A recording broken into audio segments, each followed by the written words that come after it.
तो दोस्तों आप सभी का स्वागत है आज की इस वीडियो के अंदर। और आज की इस वीडियो के अंदर मैं करने वाला हूँ शिरोनिको प्रोजेक्ट के एपिसोड 2 का हिंदी एक्सप्लेनेशन। और अगर आपने अभी तक एपिसोड 1 नहीं देखा तो जल्दी से जाके देख लीजिए, क्योंकि बिना एपिसोड 1 देखे आपको एपिसोड 2 की स्टोरी समझ में नहीं आएगी। और वीडियो शुरू करने से पहले अगर आपने अभी तक चैनल को सब्सक्राइब नहीं कर रखा तो जल्दी से सब्सक्राइब कर दीजिए।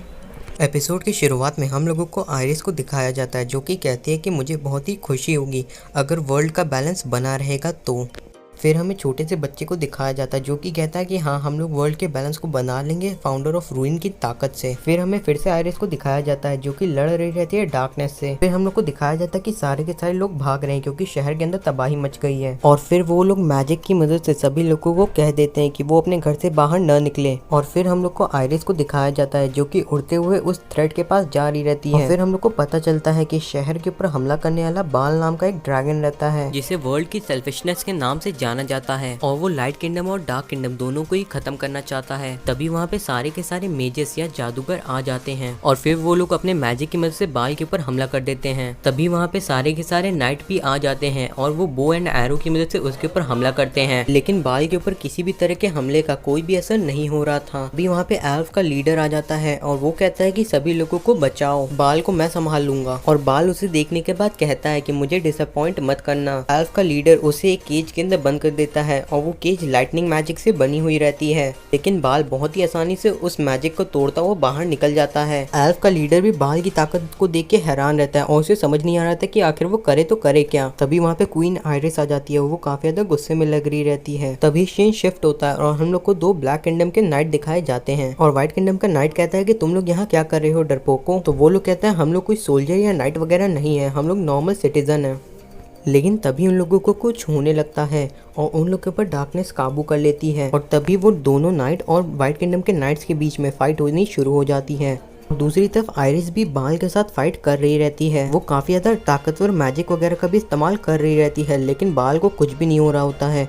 और बाल कहता है कि ये कितना बोरिंग है। तभी आयरिस कहती है कि मुझे और ज्यादा ताकत की जरूरत है और वो कहती है फाउंडर ऑफ रूइन मेरी मदद करो। तभी सीन शिफ्ट होता है और हम लोग को ब्लैक किंगडम का सीन दिखाया जाता है। तभी वैलेस कहता है कि क्या अभी तक मैजेस्टी वापस नहीं आए। वो यहाँ पे मैजेस्टी किंग ऑफ डार्कनेस को कह रहा रहता है। तभी वहाँ पे किंग ऑफ डार्कनेस आ जाता है और फिर वैलेस किंग ऑफ डार्कनेस से बातें करने लगता है। तभी हम लोग को प्रिंस ऑफ डार्कनेस को दिखाया जाता है जो कि सो रहा रहता है। और फिर हम लोगों को वैलेस और किंग के बीच में हो रही बातें बताई जाती हैं। किंग ऑफ डार्कनेस कहता है कि साथ में रहने का कोई फायदा नहीं है, डार्कनेस को लाइट के ऊपर कब्जा कर लेना चाहिए और चारों ओर डार्कनेस ही डार्कनेस होनी चाहिए। फिर हम लोगों को प्रिंस ऑफ डार्कनेस को दिखाया जाता है जो कि बैठ के अपनी तलवार को देख रहा रहता है। और तभी वहाँ पे वैलेस आ जाता है और वो कहता है कि मैं रॉयल पैलेस में था और किंग के साथ बातें कर रहा था। और फिर वैलेस कहता है कि मैं डार्कनेस का सर्वेंट हूँ। फिर प्रिंस ऑफ डार्कनेस कहता है तो ठीक है। फिर प्रिंस ऑफ डार्कनेस कहता है कि वैलेस मुझे तलवार चलाना सिखाओ। और फिर प्रिंस ऑफ डार्कनेस कहता है कि अगर मैं तुम्हें भी नहीं हरा पाया तो मैं किंग कैसे बन पाऊंगा,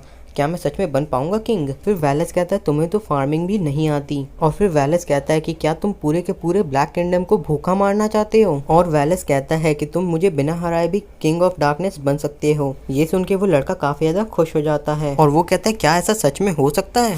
और फिर वैलेस कहता है वैसे भी तुम अकेले नहीं हो जो कि किंग ऑफ डार्कनेस बनना चाहता है, लेकिन अगर तुम्हें किंग ऑफ डार्कनेस बनना है तो तुम्हें काफी सारी पढ़ाई करनी होगी। फिर प्रिंस ऑफ डार्कनेस पढ़ने लगता है और वैलेस उसे खड़ा होकर देख रहा रहता है। और फिर वैलेस कहता है कि मैं ब्लैक किंगडम के सारे सोल्जर्स को तलवारबाजी सिखाता हूँ। और वैलेस कहता है मैं तुम्हें भी तलवारबाजी सिखाऊंगा, लेकिन तुम्हें पहले पढ़ाई करनी होगी। और उसके बाद हम लोग को दिखाया जाता है कि जो प्रिंस ऑफ डार्कनेस है वो बाकी के आम लोगों की मदद कर रहा रहता है और फिर वो सभी के सभी लोग उसे थैंक यू कहने लगते हैं। और फिर प्रिंस ऑफ डार्कनेस वैलेस के साथ ट्रेनिंग कर रहा रहता है तलवारबाजी की। और फिर हम लोग को दिखाया जाता है कि वैलेस उसे कुछ नए कपड़े देता है जो कि स्केयर के थे, जो कि वो तब पहनता था जब वो बच्चा था। और फिर वैलेस कहता है कि ये सारे के सारे कपड़े तुम्हें फिट आएंगे और अगर ये कपड़े तुम पहनोगे तो स्केयर सामा को काफी ज्यादा अच्छा भी लगेगा।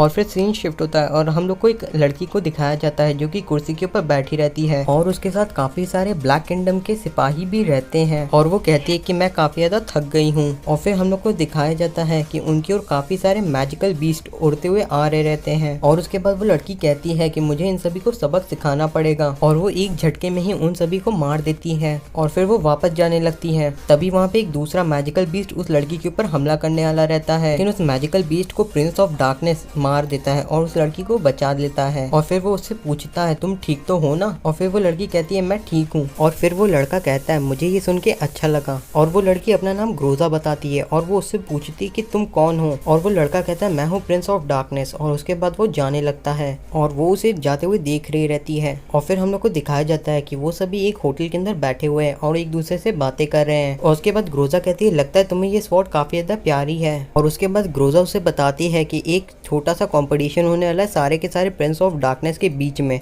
और जो जीतेगा वही होगा मेन प्रिंस ऑफ डार्कनेस, और फिर वही इंसान बन पाएगा आगे चल के किंग ऑफ डार्कनेस। फिर सीन शिफ्ट होता है और हम लोग को व्हाइट किंगडम दिखाया जाता है। और उसके बाद व्हाइट किंगडम का नाइट क्वीन आयरिस को बताता है कि 2 ब्लैक किंगडम के सोल्जर आए थे, उनके ऊपर डार्कनेस ने काबू कर रखा था। उसके बाद जो क्वीन आयरिस रहती है वो कुछ सोचने लगती है और हमारा एपिसोड यहीं पे एंड हो जाता है। मैं इसके बाकी के एपिसोड को जल्दी से जल्दी लाने की कोशिश करूंगा। और अगर आपको मेरा एक्सप्लेनेशन अच्छा लगा हो तो प्लीज़ चैनल को सब्सक्राइब कर लीजिएगा और वीडियो को लाइक कर दीजिएगा। और प्लीज़ एक बार चैनल को चेकआउट करिएगा, मैंने काफ़ी सारे अच्छे अच्छे एनिमे की एक्सप्लेनेशन की है।